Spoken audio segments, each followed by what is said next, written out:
Measurement of electric charge. Consider कर ले एक कंडक्टर है हमारे पास, उसमें सपोज इलेक्ट्रिक करंट पास हो रहा है, कहीं से चार्जेस मूव कर रहे हैं। सो हम अमाउंट ऑफ चार्ज किस तरह कैलकुलेट करेंगे, मतलब उससे किसी खास टाइम में कितना चार्ज पास होगा। देखिए बहुत सिंपल हमारे पास एक न्यूमेरिकल प्रॉब्लम है। फर्स्ट स्टेटमेंट देखिए, कंसिडर अ मेटालिक कंडक्टर। एक कंडक्टर कंसिडर कर ले। कंडक्टर वो मटेरियल होता है जिसमें इलेक्ट्रिक चार्जेस है वो इजीली मूव करते हैं, इलेक्ट्रिक करंट उसमें इजीली पास होता है। Where a 3 milliampere current passes. इससे कितना करंट पास हो रहा है? 3 मिली एम्पेयर। मिली का मतलब हम जानते हैं 10⁻³ को हम कहते हैं। पासिस इन 2 सेकंड्स, कितने टाइम में? 2 सेकंड्स का टाइम ले रहा है ये जो करंट यहां से पास हो रहा है। How much electric charge has passed in this time. तो हमने कैलकुलेट करना है कि इन 2 सेकंड्स में 3 मिली एम्पेयर करंट तो पास हो रहा है, तो इलेक्ट्रिक चार्ज कितना पास होगा यहां से। देखिए अगर मैं यहां पर ड्रा कर लूं एक कंडक्टर, ये आपका एक क्रॉस सेक्शन उसका कंसिडर कर ले। कंडक्टर कंडक्टर यहां से इलेक्ट्रिक करंट पास हो रहा है, यू इसको यहां पर ड्रा कर लेते हैं। ये इलेक्ट्रिक हमारे पास मेटालिक कंडक्टर है, मेटालिक कंडक्टर, इनके क्रॉस सेक्शंस। अब अगर आप देखें यहां से इलेक्ट्रिक करंट कितना पास हो रहा है? 3 मिली एम्पेयर। मैं इनको चार्जेस से यहां पर शो करता हूं, ब्लैक स्पॉट से शो करता हूं ताकि आपको इजीली नजर आ जाए। ये आप इलेक्ट्रॉन्स कंसिडर कर लें, यूं किसी स्पेसिफिक डायरेक्शन में ये मूव कर रहे हैं, यानी इलेक्ट्रिक करंट आपको दे रहे हैं। ये इनकी मोशन आप कंसिडर कर ले।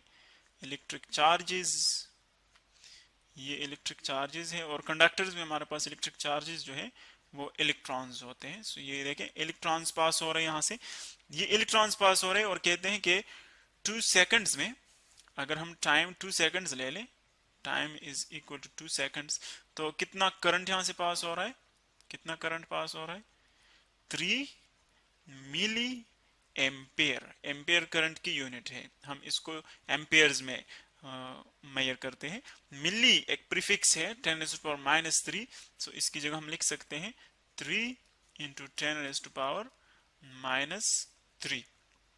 अब ये हमारे पास आ गया 3 इंटू 10⁻³ इतना करंट यहाँ पर पास हो रहा है। और देखिए मिली को हमने 10⁻³ लिख लिया, तो इसलिए यहाँ पर हम जस्ट एम्पेयर्स लिखेंगे। ठीक है, अब आगे अब देखिए हम किस तरह कैलकुलेट करेंगे कितना चार्ज वहां से पास हो रहा है। सो फर्स्ट अब डेटा को देखें। डेटा में हमें कौन कौन सी चीजें गिवन है?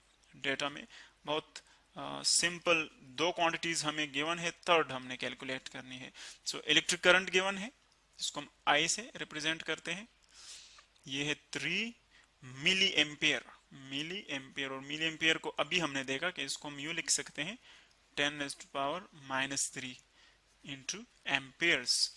और नेक्स्ट टाइम गिवन है t is equal to 2 seconds. हमने कैलकुलेट करना है इलेक्ट्रिक चार्ज, यहां से कितना चार्ज पास होगा, और चार्ज की जो हमारे पास यूनिट है दैट इज कूलम्स। हमने कूलम में इसकी कैलकुलेशन करनी है। सो देखिए वेरी सिंपल सोल्यूशन है हमारे पास इसकी। एक मैथमेटिकल एक्सप्रेशन है जिसको हम यूं लिखते हैं I is equal to Q divided by T, यानी एक सेकंड में कितना चार्ज पास होता है किसी कंडक्टर में से किसी जगह में, उसको हम क्या कहते हैं? इलेक्ट्रिक करंट की स्पेसिफिक डायरेक्शन में, इसको हम इलेक्ट्रिक करंट कहते हैं। तो अगर हमने सपोज इलेक्ट्रिक चार्ज फाइंड करना हो तो फिर हम क्या करते हैं? इस t को यहां से डिस्प्लेस करेंगे हम, क्योंकि हमने इलेक्ट्रिक चार्ज Q फाइंड करना है, तो इसीलिए t को आप बोथ साइड्स मल्टीप्लाई कर ले। सो ये बन जाएगा, देखिए यहां पर आप मल्टीप्लाई करेंगे तो t कैंसिल हो जाएगा, और वहां पर मल्टीप्लाई कर ले तो ये बन जाएगा I इंटू टी। तो हमारे पास इलेक्ट्रिक चार्ज का जो एक्सप्रेशन है वो बन गया K is equal to I T. अब इनमें आप वैल्यूज पुट कर सकते हैं। I इलेक्ट्रिक करंट की जो वैल्यू है वो हमें गिवन है 3 इंटू 10⁻³ और टाइम कितना है वो भी गिवन है 2 सेकंड्स। सो अगर आप इन दोनों को मल्टीप्लाई कर ले, देखिए पावर को छोड़े, इन होल नंबर्स को मल्टीप्लाई कर ले, 3 इंटू 2 यह आ जाएगा 6 इंटू 10⁻³ अब चूंकि हमने इलेक्ट्रिक चार्ज फाइंड किया है तो इसकी जो यूनिट हमारे पास वो क्या है? कूलम है।